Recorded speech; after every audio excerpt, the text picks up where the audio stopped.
संत ज्ञानेश्वर महाराज पालखी महामार्गाला जोडणारा वाखरी पंढरपूर महामार्ग रस्त्याचा सर्व्हिस रोड पहिल्याच पावसात खचलेला आहे। वाखरी पुलाजवळ जुन्या रस्त्याचं काम केलं आहे आणि त्यासाठी लावलेले संरक्षक कठडे सुद्धा खचलेत। या ठिकाणी वापरलेले मुरुम डांबर हे निकृष्ट दर्जाचं होतं असा आरोप आता केला जातोय। तर आपण ही अवस्था पाहतोय, अतिशय दयनीय अशी अवस्था आहे। पहिल्याच पावसात हा रस्ता खचलेला आहे।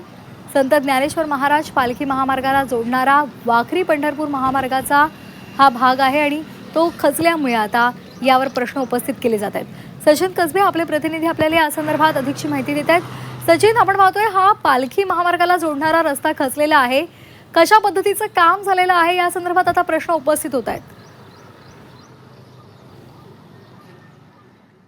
संत ज्ञानेश्वर महाराज पालखी महामार्गाला जोडणाऱ्या वाखरी ते पंढरपूर या रस्त्याचं काम राष्ट्रीय राजमार्ग प्राधिकरणाकडून सुरू आहे आणि आपण बघतोय वाखरी गावापासून नवीन पूल तयार करण्यात आलेली, या जुन्या पुलाच्या जागी सर्व्हिस रोड तयार करण्यात आलेला आहे।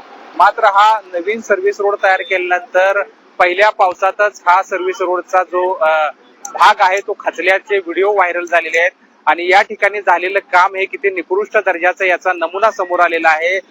पालख्या या रस्त्यावरून जाण्याआधीच या रोडची दुर्दशा झाल्याचं आपल्याला पाहायला मिळतंय। पहिल्या पावसातच हा डांबरी त्याचा वरचा जो काही लेअर आहे तो खचला आहे।